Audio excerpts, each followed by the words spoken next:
So, in this matter also, if you kiss your own child, or your brother or friend, never give full license to the appearance, and allow not your pleasure to go as far as it chooses, but check it, and curb it as those who stand behind men in their triumphs, and remind them that they are mortal. Do you also remind yourself in like manner that he whom you love is mortal, and that what you love is nothing of your own. It has been given to you for the present, not that it should not be taken it from you, nor has it been given to you for all time, but as a fig is given to you, or a bunch of grapes at the appointed season of the year. But if you wish for these things in winter, you are a fool. So if you wish for your son or friend, when it is not allowed to you, you must know that you are wishing for a fig in winter. For such as winter is to a fig, such is every event which happens from the universe to the things which are taken away, according to its nature. And further, at the times when you are delighted with a thing, place before yourself the contrary appearances. What harm is it, while you are kissing your child, to say with a lisping voice, "Tomorrow you will die," and to a friend also, "Tomorrow you will go away," or "I shall," and never shall we see one another again. But these are words of bad omen, and some incantations also are of bad omen. But because they are useful, I don't care for this. Only let them be useful. But do you call things to be of bad omen except those which are significant of some evil? Cowardice is a word of bad omen, and meanness of spirit, and sorrow, and grief, and shamelessness. These words are of bad omen, and yet we ought not to hesitate to utter them, in order to protect ourselves against the things. Do you tell me that a name which is significant of any natural thing is of evil omen? Say that even for the ears of corn to be reaped is of bad omen? For it signifies the destruction of the ears, but not of the world. Say that the falling of the leaves also is of bad omen, and for the dried fig to take the place of the green fig, and for raisins to be made from the grapes. For all these things are changes from a former state into other states, not a destruction, but a certain fixed economy and administration. Such is going away from home, and a small change, such is death, a greater change, not from the state which now is to that which is not, but to that which is not now. Shall I then no longer exist? You will not exist, but you will be something else, of which the world now has need. For you also came into existence not when you chose, but when the world had need of you. Let these thoughts be ready to hand by night and by day. These you should write, these you should read. About these you should talk to yourself and others. Ask a man, "Can you help me at all for this purpose?" And further, go to another, and to another. Then if anything that is said be contrary to your wish, this reflection first will immediately relieve you, that it is not unexpected. For it is a great thing in all cases to say, "I knew that I begot a son who is mortal." For so you also will say, "I knew that I am mortal. I knew that I might leave my home. I knew that I might be ejected from it. I knew that I may be led to prison." Then if you turn round and look to yourself and seek the place from which comes that which has happened, you will forthwith recollect that it comes from the place of things which are out of the power of the will, and of things which are not my own. What then is it to me? Then you will ask, and this is the chief thing, and who is it that sent it? The leader or the general, the state, the law of the state? Give it me then, for I must always obey the law in everything. Then when the appearance pains you, for it is not in your power to prevent this, contend against it by the aid of reason, conquer it. Do not allow it to gain strength, nor to lead you to the consequences by raising images, such as it pleases and as it pleases. If you be in Gyara, do not imagine the mode of living at Rome. and how many pleasures there were for him who lived there, and how many there would be for him who returned to Rome. But fix your mind on this matter, how a man who lives in Gyara ought to live in Gyara like a man of courage. And if you be in Rome, do not imagine what the life in Athens is, but think only of the life in Rome. Then, in the place of all other delights, substitute this, that of being conscious that you are obeying God, that not in word, but in deed, you are performing the acts of a wise and good man. For what a thing it is for a man to be able to say to himself, now whatever the rest may say in solemn manner in the schools, and may be judged to be saying in a way contrary to common opinion, this I am doing, and they are sitting and discouraging of my virtues, and inquiring about me, and praising me. And of this Zeus has willed that I shall receive from myself a demonstration, and shall myself know if he has a soldier such as he ought to have, a citizen such as he ought to have, and if he has chosen me to produce me to the rest of mankind as a witness of the things which are independent of the will. See that you fear without reason, that you foolishly desire what you do desire. Seek not the good in things external. Seek it in yourselves. If you do not, you will not find it.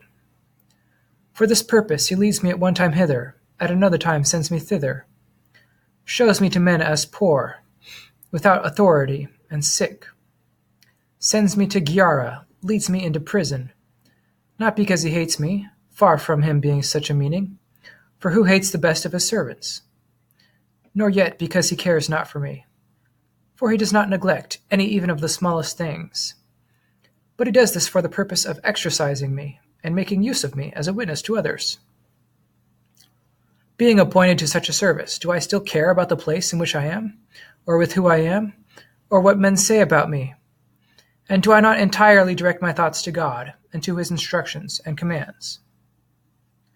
Having these things always in hand, and exercising them by yourself, and keeping them in readiness, you will never be in want of one to comfort you and strengthen you. For it is not shameful to be without something to eat, but not to have reason sufficient for keeping away fear and sorrow. But if once you have gained exemption from sorrow and fear, will there any longer be a tyrant for you, or a tyrant's guard, or attendance on Caesar? Or shall any appointment to offices at court cause you pain?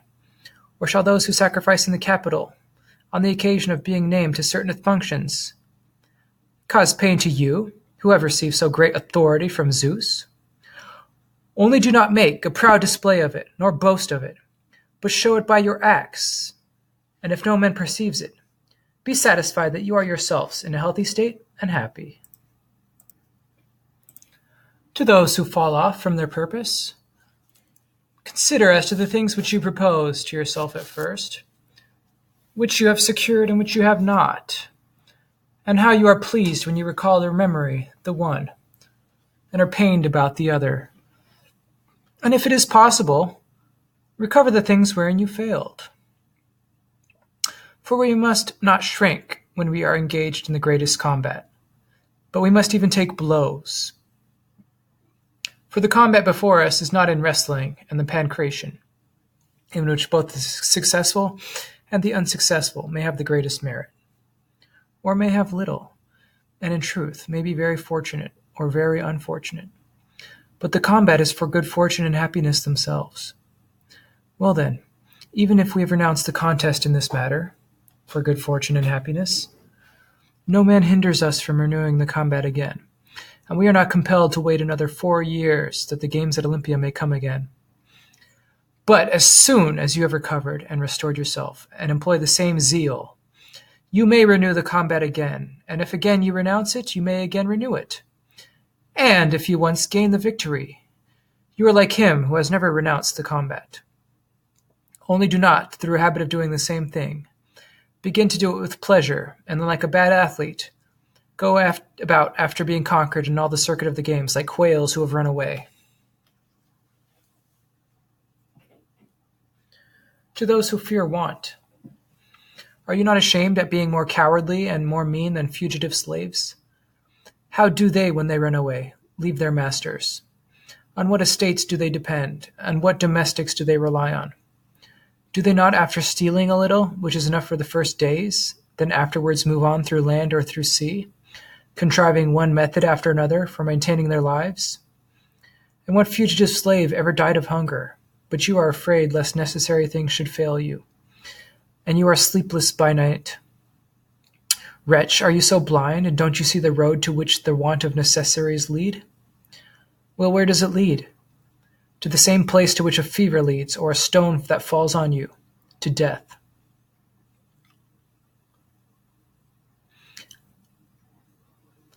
Have you not often said this to yourself, to your companions? Have you not read much of this kind and written much? And how often have you boasted that you were easy as to death? Learn then first what are the things which are shameful, and then tell us that you are a philosopher. But at present do not, even if any other man calls you so, allow it. Is that shameful to you which is not your own act, that of which you are not the cause, that which has come to you by accident, as a headache, as a fever?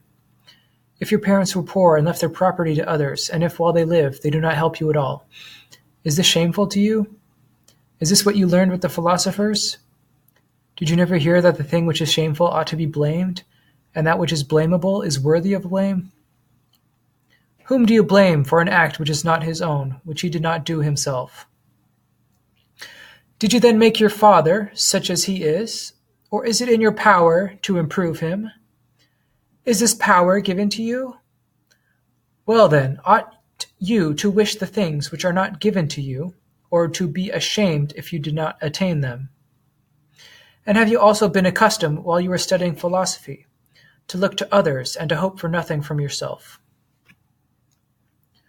Lament then, and groan, and eat with fear, that you may not have food tomorrow.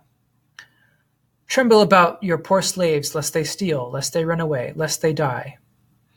So live, and continue to live, you who in name only have approached philosophy, and have disgraced its theorems as far as you can, by showing them to be useless and unprofitable to those who take them up. You who have never sought constancy, freedom from perturbation and from passions. You who have not sought any person for the sake of this object, but many for the sake of syllogisms. You who have never thoroughly examined any of these appearances by yourself. Am I able to bear, or am I not able to bear? What remains for me to do? But as if all your affairs are well and secure, you have been resting on the third topic, that of things being unchanged, in order that you may possess unchanged. What? Cowardice, mean spirit, and admiration of the rich, desire without attaining any end, and avoidance, which fails in the attempt. About security in these things you have been anxious.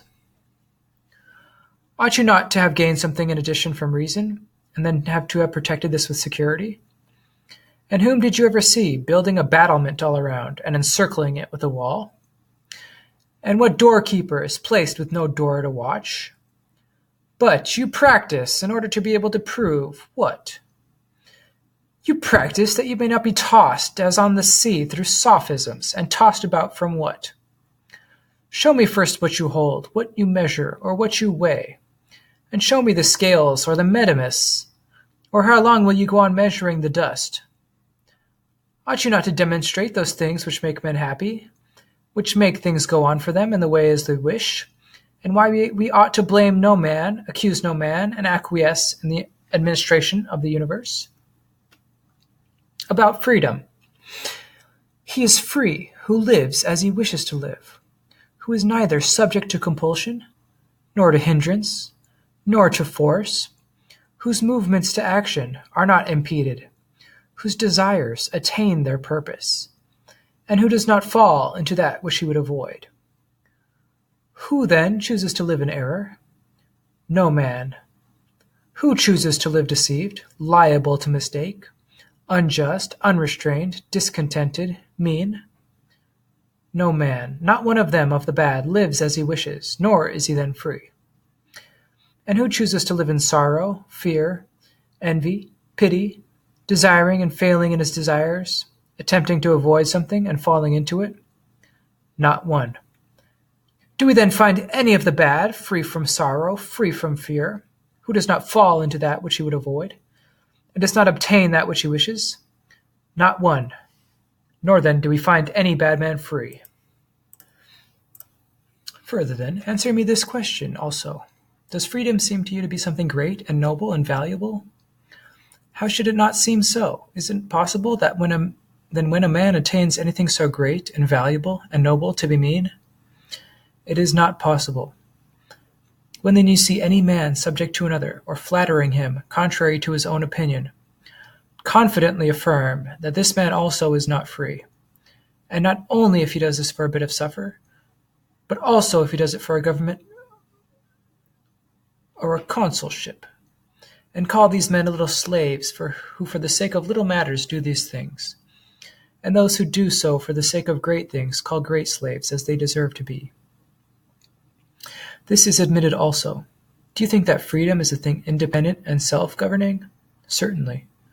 Whomsoever then it is in the power of another to hinder and compel, declare that he is not free, and do not look, I entreat you, after his grandfathers and great-grandfathers, or inquire about his being bought or sold. But if you hear him saying from his heart and feeling, Master, even if the 12 fasces precede him, call him a slave. And if you hear him say, Wretch that I am, how much I suffer, call him a slave. If finally you see him lamenting, complaining, unhappy, call him a slave, though he wears a praetexa. If, then, he is doing nothing of this kind, do not yet say that he is free, but learn his opinions, whether they are subject to compulsion, or may produce hindrance, or to bad fortune. And if you find him such, call him a slave who has a holiday in the Saturnalia, say that his master is from home. He will return soon, and you will know what he suffers. What, then, is that which makes a man free from hindrance, and makes him his own master? For wealth does not do it, nor consulship, nor provincial government, nor royal power. But something else must be discovered. What then is that which, when we write, makes us free from hindrance and unimpeded? The knowledge of the art of writing. What then is it in playing the lute, the science of playing the lute? Therefore in life also it is the science of life. You have then heard in a general way, but examine the thing also in the several parts. Is it possible that he who desires any of the things which depend on others can be free from hindrance? No. Is it possible for him to be unimpeded? No. Therefore he cannot be free. Consider then whether we have nothing which is in our power only, or whether we have all things, or whether some things are in our power and others in the power of others. What do you mean? When you wish the body to be entire, is it in your power or not? It is not in my power. When you wish it to be healthy, neither is this in my power. When you wish it to be handsome, nor is this. Life or death, neither is in my power. Your body then is another's, subject to every man who is stronger than yourself. It is. But your estate, is it in your power to have it when you please, and as long as you please, and such as you please? No. And your slaves? No. And your clothes? No. And your house? No. And your horses? Not one of these things. And if you wish, by all means, your children to live, or your wife, or your brother, or your friends, is it in your power? This also is not in my power. Whether then have you nothing which is in your power, which depends on yourself only, and cannot be taken from you? Or have you anything of the kind? I know not. Look at the thing then thus, and examine it. Is any man able to make you assent to that which is false? No man. In the matter of assent, then, you are free from hindrance and obstruction. Granted. Well, and can a man force you to desire and move towards that which you do not choose? He can. For when he threatens me with death or bonds, he compels me to desire to move towards it. If then you despise death and bonds, do you still pay any regard to him? No. Is then the despising of death an act of your own, or is it not yours? It is my act. When you have made this preparation, and have practiced this discipline, to distinguish that belongs to another from that which is your own, the things which are subject to hindrance from those which are not, to consider the things free from hindrance, to concern yourself, and those which are not free not to concern yourself, to keep your desire steadily fixed to the things which do concern yourself, and turn from the things which do not concern yourself. Do you still fear any man? No one. For about what will you be afraid? about the things which are your own, in which consists the nature of good and evil? And who has power over these things? Who can take them away? Who can impede them? No man can, no more than he can impede God. But will you be afraid about your body and your possessions, about things which are not yours, about things which in no way concern you? And what else have you been studying from the beginning than to distinguish between your own and not your own? The things which are in your power and not in your power. The things subject to hindrance and not subject. Why have you come to the philosophers? Was it that you may nevertheless be unfortunate and unhappy? You will then in this way, as I have supposed you to have done, be without fear and disturbance. And what is grief to you? For fear comes from what you expect, but grief from that which is present. But what further will you desire? For if the things which are within the power of the will, as being good and present, you have a proper and regulated desire. But of the things which are not in the power of the will, you do not desire any one. So you do not allow any place to that which is irrational and impatient and above measure, hasty. Then after receiving everything from another, and even yourself, are you angry, and do you blame the giver if he takes anything from you? Who are you? For what purpose did you come into the world? Did not he introduce you here? Did he not show you the light? Did he not give you fellow workers and perceptions and reason? And as whom did he introduce you here? Did he not introduce you as subject to death, and as one to live on the earth with little flesh, and to observe his administration, and to join with him in the spectacle and the festival for a short time? Will you not then, as long as you have been permitted, after seeing the spectacle and the solemnity, when he leads you out, go with adoration of him and thanks for what you have heard and seen? No, but I would still enjoy the feast. The initiated, too, would wish to be longer in the initiation, and perhaps also those at Olympia to see other athletes. But the solemnity is ended. Go away like a grateful and modest man. Make room for others. Others also must be born, as you were, and being born they must have a place, and houses, and necessary things.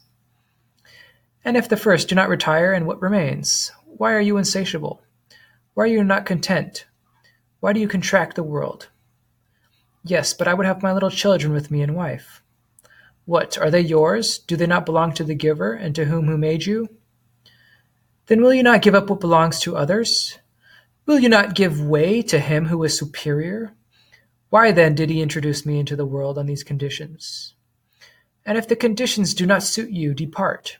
He has no need of a spectator who is not satisfied. He wants those who join in the festival, those who take part in the chorus, that they may rather applaud, admire, and celebrate with hymns the solemnity. But those who can bear no trouble, and the cowardly, he will not unwillingly see absent from the great assembly, for they did not, when they were present, behave as they ought to do at the festival, nor fill up their place properly, but they lamented, found fault with the deity, fortune, their companions, not seeing both what they had and their own powers, which they received for contrary purposes, the powers of magnanimity, of a generous mind, manly spirit, and what we are now inquiring about, freedom. For what purpose then have I received these things? To use them. For how long? So long as he who has lent them chooses. What if they are necessary to me? Do not attach yourself to them, and they will not be necessary. Do not say to yourself that they are necessary, and then they are not necessary. You then, a man may say, are you free? I wish, by the gods, and pray to be free, but I am not yet able to face my masters. I still value my poor body. I value greatly the preservation of it entire, though I do not possess it entire. But I can point out to you a free man, that you may no longer seek an example. Diogenes was free. How was he free? Not because he was born of free parents, but because he was himself free, because he had cast off all the handles of slavery, and it was not possible for any man to approach him, nor had any man the means of laying hold of him to enslave him. He had everything easily loosed, everything only hanging to him. If you laid hold of his property, he would rather have let it go and be yours than he would have followed you for it. If you had laid hold of his leg, he would have let it go of his leg. If all of his body, all his poor body. His intimates, friends, country, just the same. For he knew from whence he had them, and from whom, and on what conditions. His true parents, indeed, the gods, and his real country. he would never have deserted, nor would he have yielded to any man in obedience to them and to their orders, nor would any man have died for his country more readily. For he was not used to inquire when he should be considered to have done anything on behalf of the whole things.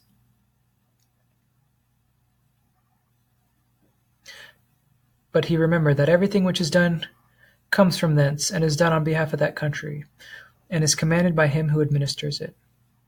Therefore, see what Diogenes himself says and writes.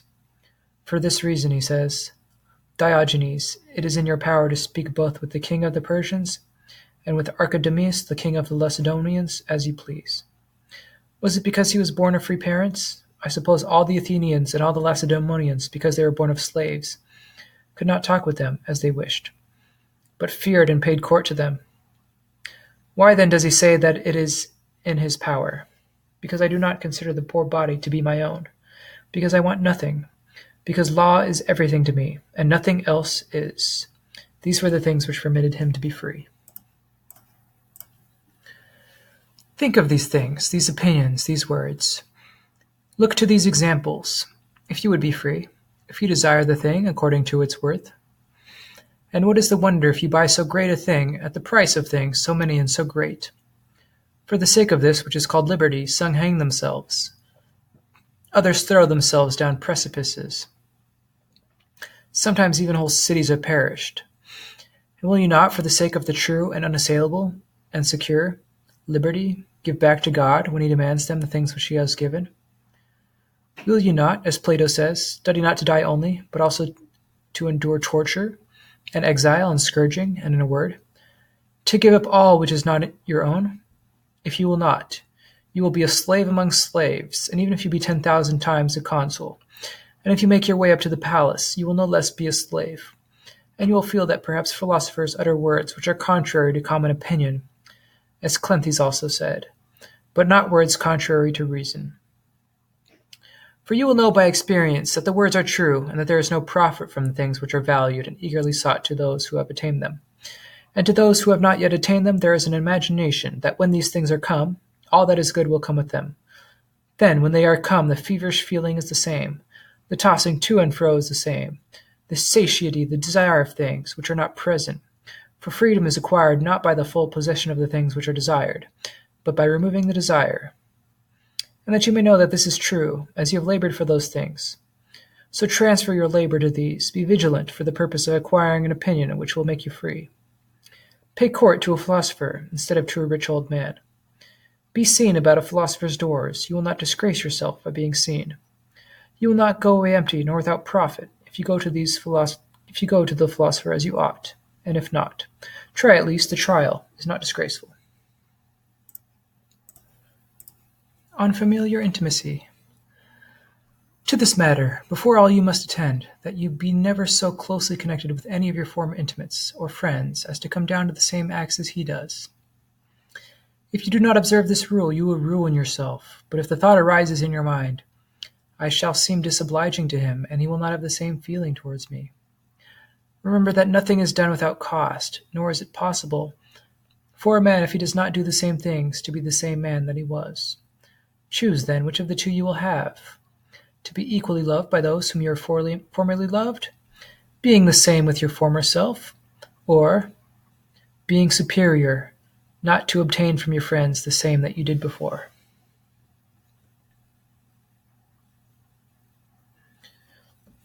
What things we should exchange for other things. Keep this thought in readiness when you lose anything external, which you will inquire in place of it, and if it be worth more, never say, I have had a loss, neither if you have got a horse in place of an ass, or an ox in place of a sheep, nor a good action in place of a bit of money, nor in place of idle talk, such tranquility as befits a man, nor in place of lewd talk if you have acquired modesty. If you remember this, you will always maintain your character such as it ought to be. But if you do not, consider that the times of opportunity are perishing, and that whatever pains you take about yourself, you are going to waste them all and overturn them. And it needs only a few things for the loss and overturning of all, namely, a small deviation from reason. For the steerer of a ship to upset it, he has no need of the same means as he had need of for saving it. But if he turns it a little to the wind, it is lost, and if he does not do this purposely, but has been neglecting his duty a little, the ship is lost. Something of the kind happens in this case also. If you only fall a nodding a little, all that you have up to this time collected is gone. Attend, therefore, to the appearances of things, and watch over them.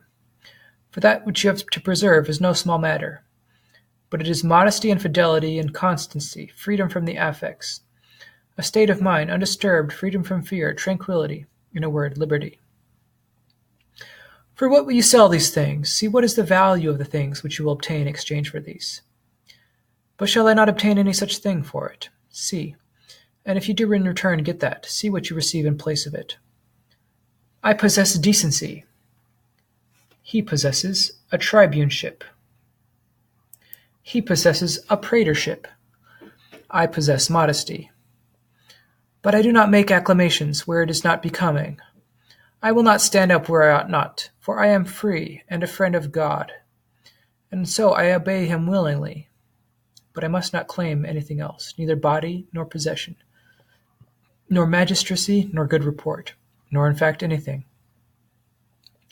For he does not allow me to claim them, for if he had chosen, he would have made them good for me. But he has not done so, and for this reason I cannot transgress his commands. Preserve that which is in your own good in everything, and as to every other thing, as it is permitted, and so far as to behave consistently with reason in respect to them. Content with this only. If you do not, you will be unfortunate, you will fail in all things, you will be hindered, you will be impeded. These are the laws which have been sent from thence. These are the orders. Of these laws a man ought to be an expositor. To these he ought to submit, not to those of Masarius and Cassius.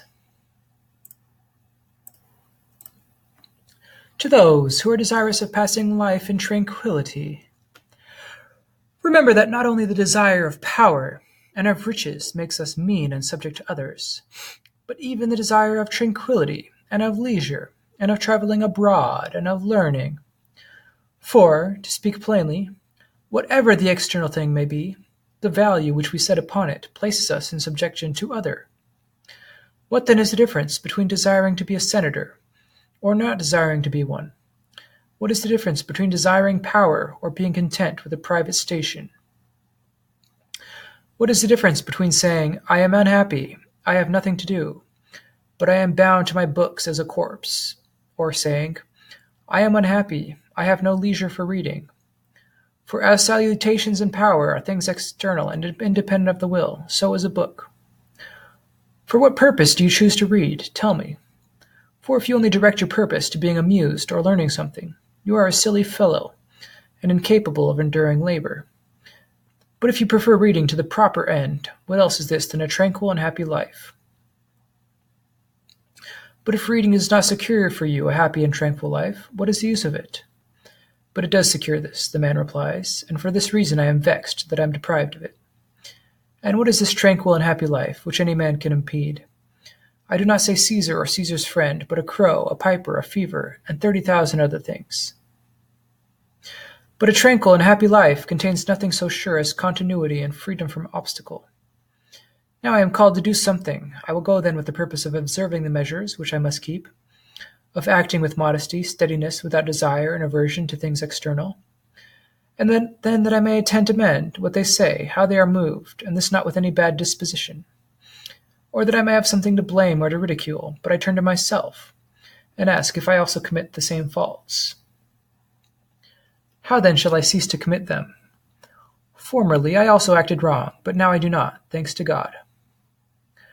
What then is the reason of this? The reason is that we have never read for this purpose, we have never written for this purpose, so that we may in our actions use in a way conformable to nature the appearances presented to us. But we terminate in this, in learning what is said, and in being able to expound it to another, in resolving a syllogism, and in handling the hypothetical syllogism. For this reason, where our study is, there alone is the impediment. Would you have by all means the things which are not in your power? Be prevented then, be hindered, fail in your purpose. But if we read what is written about action, not that we may see what it is said about action, but that we may act well. If we read, what is said about desire and aversion, in order that we may neither fail in our desires, nor fall into that which we try to avoid. If we read what is said about duty, in order that remembering the relations, we may do nothing irrationally, nor contrary to these relations, we should not be vexed, in being hindered as to our readings, but we should be satisfied with doing the acts which are conformable, and we should be reckoning not what so far we have been accustomed to reckon. Today I have read so many verses, I have written so many, but today I have employed my action as it is taught by the philosophers. I have not employed my desire, I have used avoidance only with respect to things which are within the power of my will. I have not been afraid of such a person. I have not been prevailed upon by the entreaties of another. I have exercised my patience, my abstinence, my cooperation with others, and so we should thank God for what we ought to thank him. There is only one way to happiness, and let this rule be ready both in the morning and during the day and by night. The rule is not to look towards things which are out of the power of the will, to think that nothing is our own, to give up all things to the divinity, to fortune, to make them the superintendents of these things, whom Zeus also has made so. For a man to observe that only which is his own, that which cannot be hindered, and when we read, to refer our reading to this only, and our writing and our listening. For this reason I cannot call the man industrious, if I hear this only, that he reads and writes. And even if a man adds that he reads all night, I cannot say so, if he knows not to what he should refer his reading. For neither do you say that a man is industrious if he keeps awake for a girl, nor do I.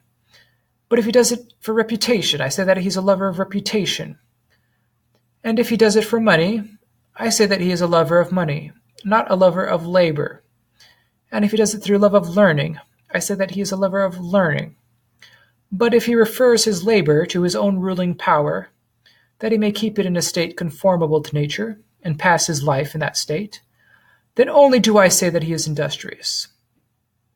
For never commend a man on account of these things which are common to all, but on account of his opinions, for these are the things which belong to each man, which makes his actions bad or good.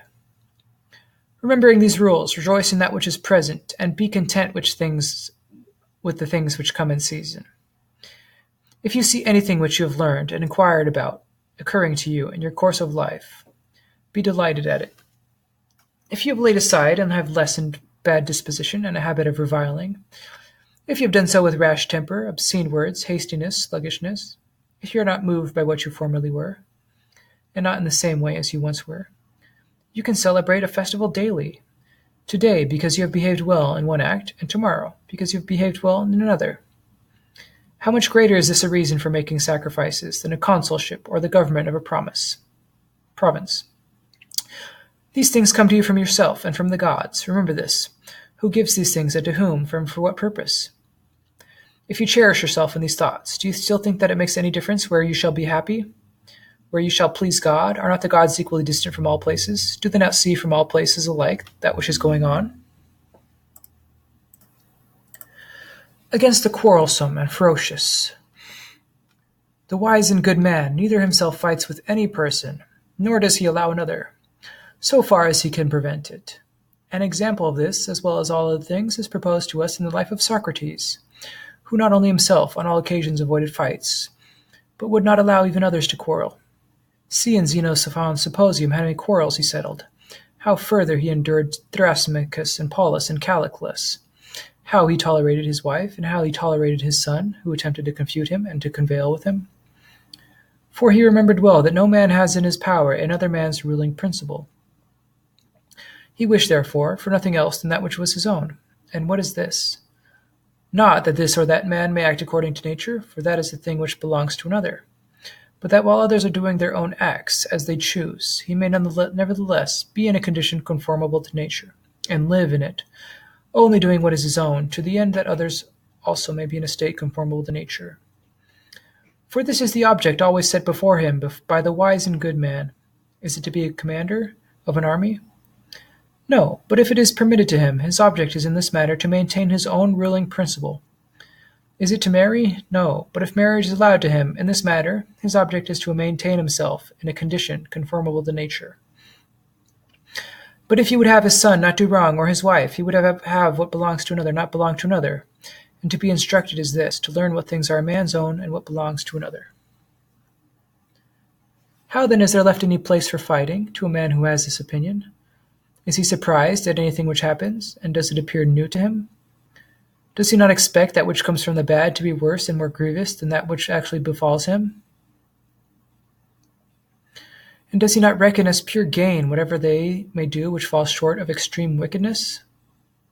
Such a person has reviled you. Great thanks for him for not having struck you. But he has struck me also. Great thanks that he did not wound you. But he wounded me also. Great thanks that he did not kill you. For when did he learn, or in what school, that a man is a tame animal, that men love one another, that an act of injustice is a great harm to him who does it?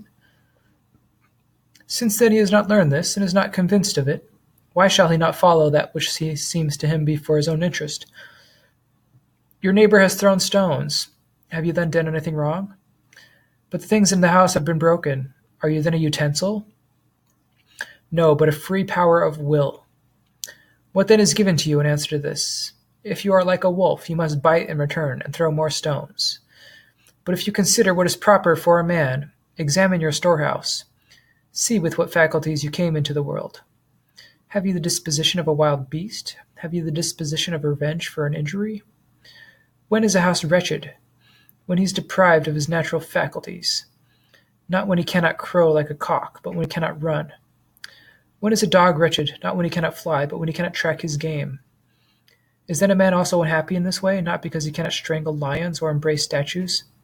For he did not come into the world in the possession of certain powers from nature for this purpose, but because he has lost his probity and his fidelity? People ought to meet, and indeed to lament, because a man has been born or has died, but because it has happened to him in his lifetime to have lost the things which are his own. Not that which he received from his father, not his land and his house and his inn and his slaves. For not one of these things is a man's own, but all belong to others, are servile and subject to account, at different times given to different persons by those who have them in their power. But I mean the things which belong to him as a man, the marks in his mind with which he came into the world. Such as we seek also in coins, and if we find them we approve of the coins. And if we do not find the marks, we reject them. What is the stamp on the Industrious, the stamp of Trajan? Present it. It is the stamp of Nero. Throw it away. It cannot be accepted. It is counterfeit. So also in this case, what is the stamp of his opinions?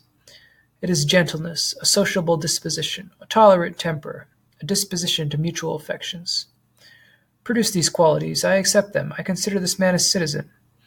I accept him as a neighbor, a companion in my voyages. Only see that he has not Nero's stamp. Is he passionate? Is he full of resentment? Is he fault-finding? If the whim seizes him, does he break the heads of those who come in his way? Why then did you say that he is a man? Is everything judged by the bare form? If that is so, say that the form in wax is an apple and has the smell and taste of an apple.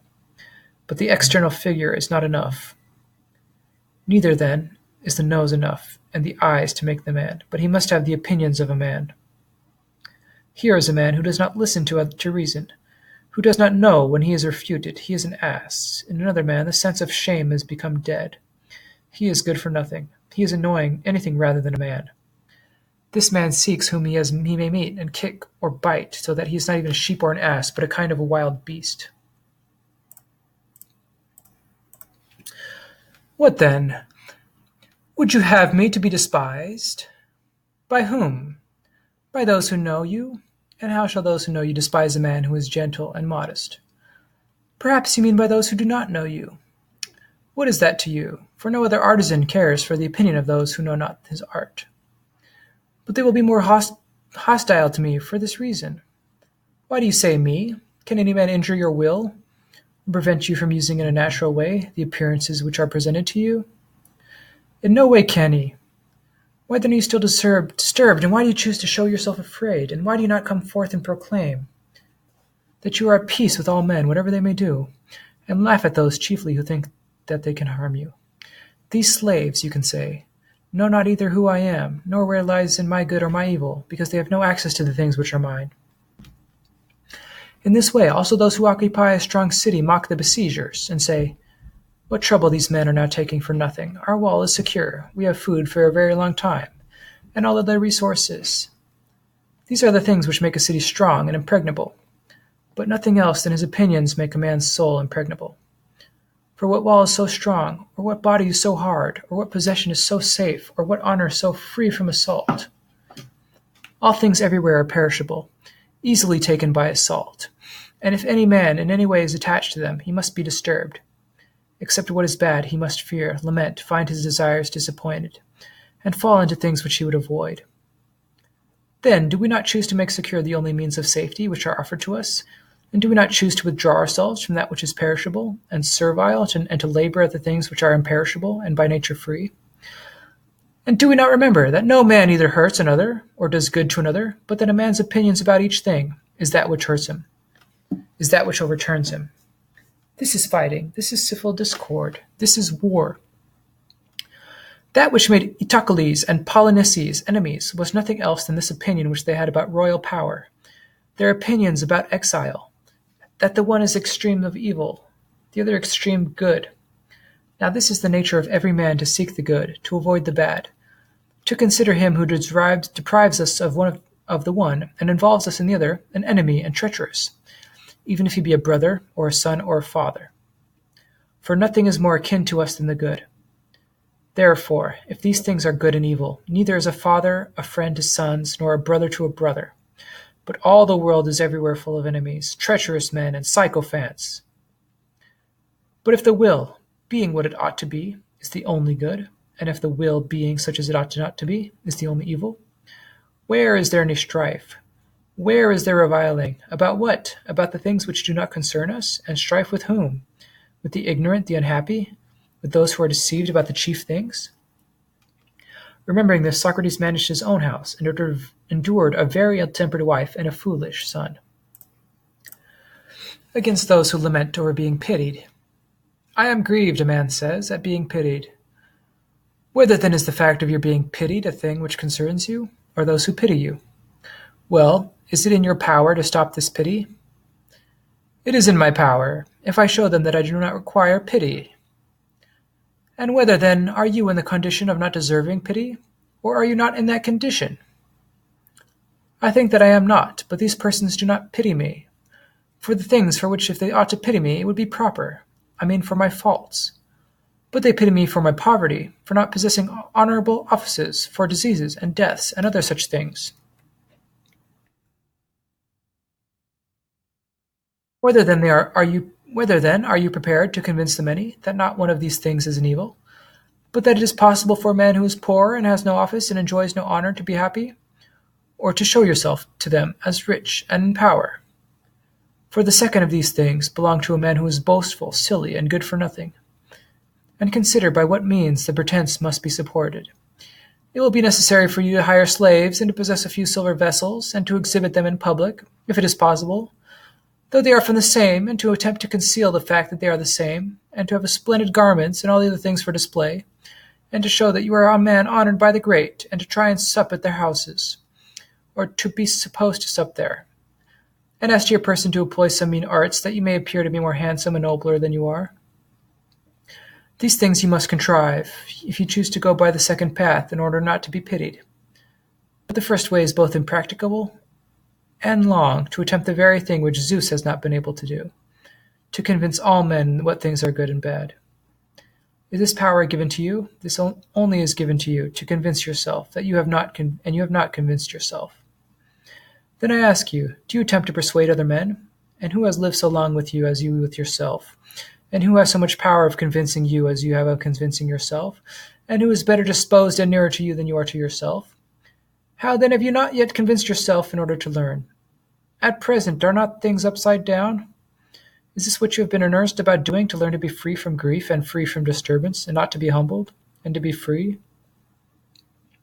Have you not heard then that there is only one way which leads to this end, to give up the things which do not depend on the will, to withdraw from them, and to admit that they belong to others? For another man, then, to have an opinion about you, of what kind is it? It is a thing independent of the will. Then is it nothing to you? It is nothing. When then you are still vexed at this and disturbed, do you think that you are convinced about good and evil?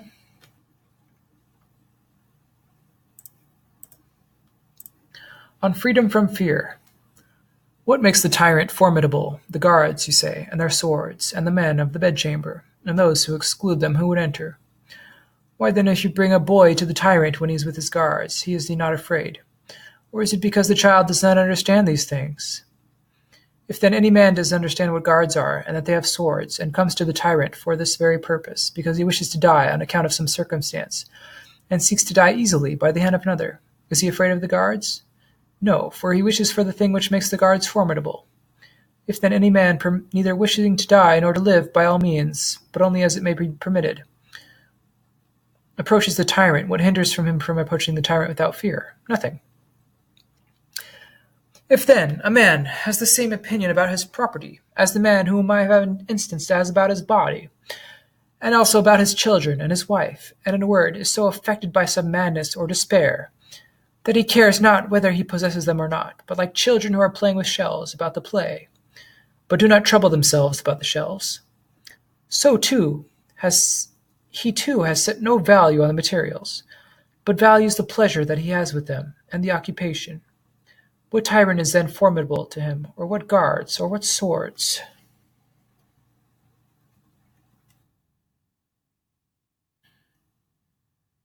What hinders a man, who has clearly separated these things, from living with a light heart, and bearing easily the reins, quietly expecting everything which can happen, and enduring that which has already happened?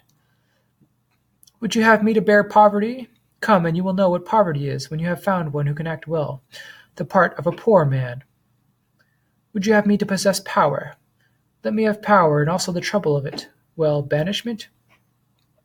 Wherever I shall go, there it will be well with me. For here also where I am, it was not because of the place that it was well with me, but because of my opinions that I shall carry off with me. For neither can any man deprive me of them. But my opinions alone are mine, and they cannot be taken from me. And I am satisfied while I have them, wherever I may be, and whatever I am doing.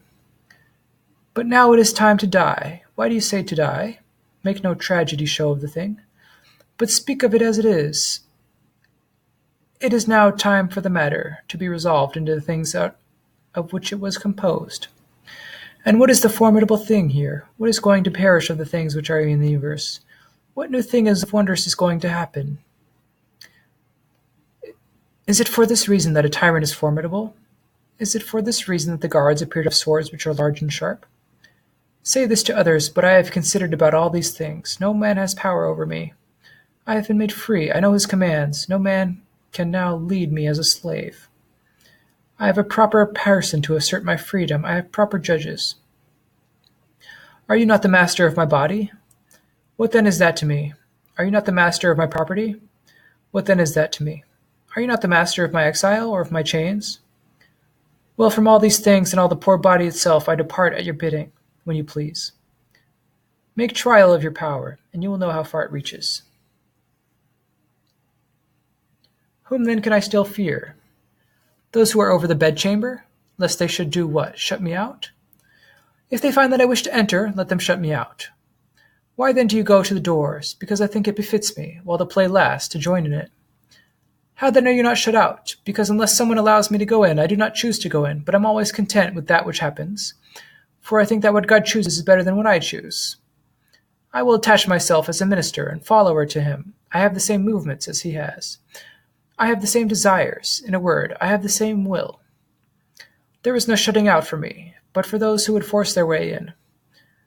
Why then do I not force my way in? Because I know that nothing good is distributed within to those who enter. But when I hear any man called fortunate because he is honored by Caesar, I say, what does he happen to get? A province. Does he also obtain an opinion such as he ought? The office of a prefect. Does he also obtain the power of using his office well? Why do I still strive to enter? A man scatters dried figs and nuts. The children seize him and fight with one another. Men do not, for they think them to be small matter. But if a man should throw about shells, even the children do not seize them. Provinces are distributed. Let children look to that. Money is distributed. Let children look to that.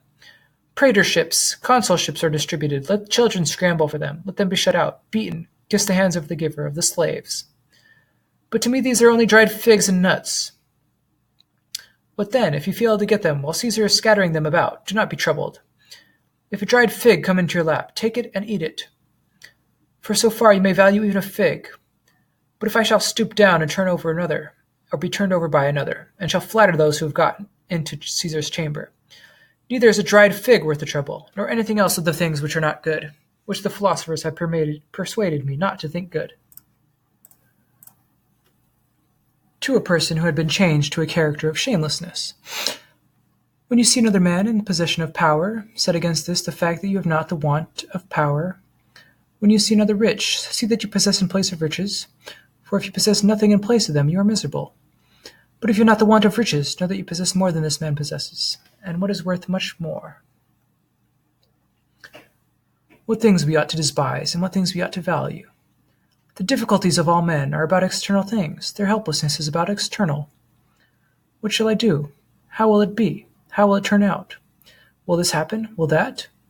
All these are the words of those who are turning themselves to things which are not within the power of the will. For who says, "How shall I not assent to that which is false? How shall I not turn away from the truth?" If a man be of such good disposition as to be anxious about these things, I will remind him of this. Why are you anxious? The thing is in your power, be assured. Do not be precipitate in assenting before you apply the natural rule. On the other side, if a man is anxious about desire, lest it fail in its purpose and miss its end, and with respect to the avoidance of things, lest he should fall into that which he would avoid, I will first kiss him, because he throws away the things about which others are in a flutter, and their fears, and employs his thoughts about his own affairs and his own condition. Then I shall say to him, if you do not choose to desire that which you will fail to obtain, nor to attempt to avoid that into which you will fall, desire nothing which belongs to others, nor try to avoid any of the things which are not in your power. If you do not observe this rule, you must of necessity fail in your desires, and fall into that which you would avoid. What is the difficulty here? Where is there room for the words, how will it be? And how will it turn out? And will this happen or that? Now, is not that which will happen independent of the will? Yes. And the nature of good and of evil, is it not in the things which are within the power of the will? Yes. Is it in your power, then, to treat according to nature everything which happens? Can any person hinder you? No man. No longer, then, say to me, how will it be? For however it may be, you will dispose of it well, and the result to you will be a fortunate one. What would Hercules have been if he said, "How shall a great lion not appear to me, or a great boar, or savage men?" And what do you care for that? If a great boar appear, you will fight a greater fight. If bad men appear, you will relieve the earth of the bad. Suppose then I lose my life in this way, you will die a good man, doing a noble act.